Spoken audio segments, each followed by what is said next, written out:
The human body operates as a complex biological power grid, powered by a trillion to trillion ratio of human cells to gut microbes.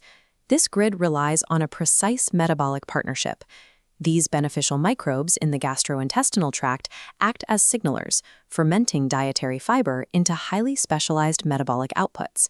This loop facilitates the exchange of butyrate, the primary metabolic currency.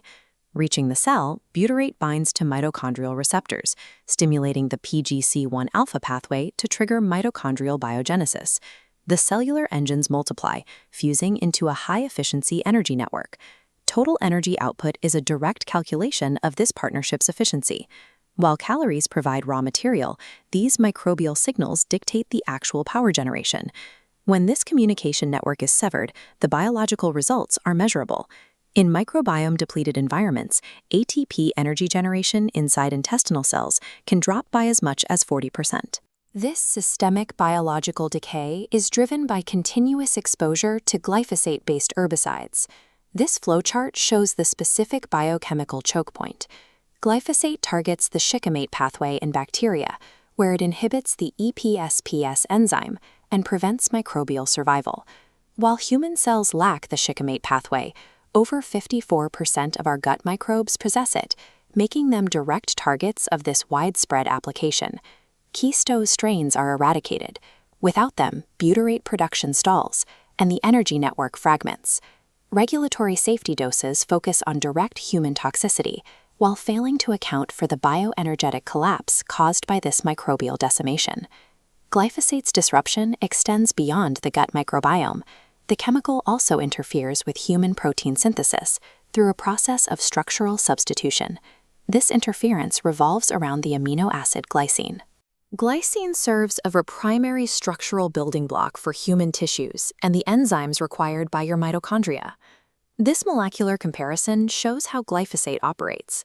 It is a glycine analog, sharing a near-identical chemical backbone. Because of this structural overlap, molecular mimicry occurs. During protein synthesis, the body mistakenly incorporates the herbicide into your tissues instead of the actual amino acid. When cellular structures are built using a herbicide molecule instead of glycine, the resulting proteins misfold. The mitochondrial architecture degrades, and normal cellular repair pathways are compromised. This structural deception effectively hides the toxin within human tissue, making it difficult for the body to identify and clear without specific intervention. Restoring the cellular power grid requires a specific, time-dependent intervention known as the RISE protocol. The intervention begins with Phase 1, the reset. This requires absolute cessation of all glyphosate-interrupted food inputs to stop the continuous accumulation of toxins. To break the cycle of molecular mimicry, the protocol utilizes biochemical saturation, administering 3 to 5 grams of supplemental glycine daily.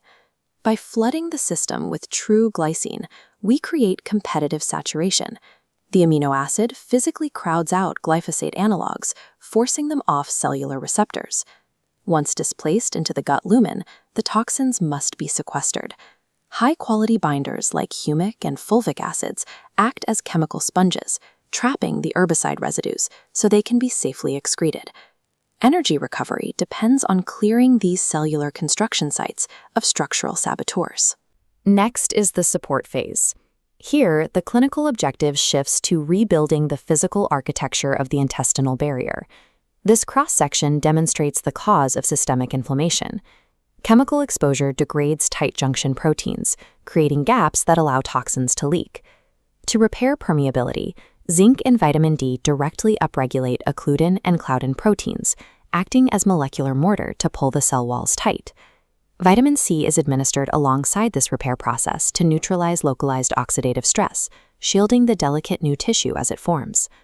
Vitamin K2 is concurrently required to guide proper calcium partitioning, ensuring that calcium deposits support bone structure rather than calcifying and interfering with mitochondrial function. A fully sealed intestinal barrier prevents chronic immune activation.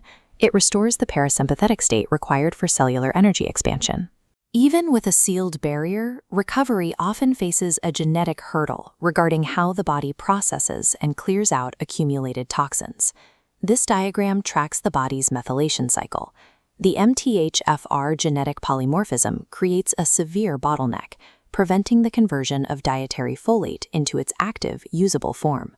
When glyphosate-induced oxidative stress is applied to this compromised pathway, the liver's primary detoxification engines can halt completely. The clinical workaround uses folinic acid to bypass the MTHFR enzyme entirely. By supplying active folates directly downstream of the genetic block, the liver receives the biochemical fuel it requires to process and excrete the displaced toxins. Ignoring genetic bottlenecks leaves displaced toxins endlessly circulating, leading to chronic fatigue rather than recovery. Once the biological pathways are cleared, the protocol enters the excel phase. The objective is to directly jumpstart the mitochondrial engines. As the keystone microbial strains naturally repopulate the gut, butyrate production resumes. This chemical signal reaches the cells, activating the PGC1-alpha master control switch. We then accelerate this momentum with a photonic catalyst, targeted red and near-infrared light therapy. These specific wavelengths of light penetrate the tissue and upregulate an enzyme called cytochrome C oxidase, accelerating the electron transport chain inside the mitochondrion. This combination of chemical signaling and photonic stimulation increases total ATP production. The mitochondrial engines shift into high-efficiency fusion mode, maximizing the energy yield per oxygen molecule. With the communication axis fully active, the body exits its fragmented survival state and achieves peak cellular regeneration. Sustained biological energy results from the synchronization of three distinct factors: chemical saturation, structural barrier repair, and targeted photonic signaling. Maintaining this output requires sustaining the RISE protocol through nutrition, aiming for over 30 plant types per week to continuously feed the butyrate-producing microbes. Beyond diet, preserving this restored power grid demands strict adherence to circadian integrity. Morning sunlight exposure acts as a master clock, ensuring the gut's daily microbial rhythm stays synchronized with cellular energy demands. Addressing chronic exhaustion requires architectural resuscitation of the system's biology grid. Repairing the molecular pathways of the gut-mitochondria axis resolves the bioenergetic failure at its source.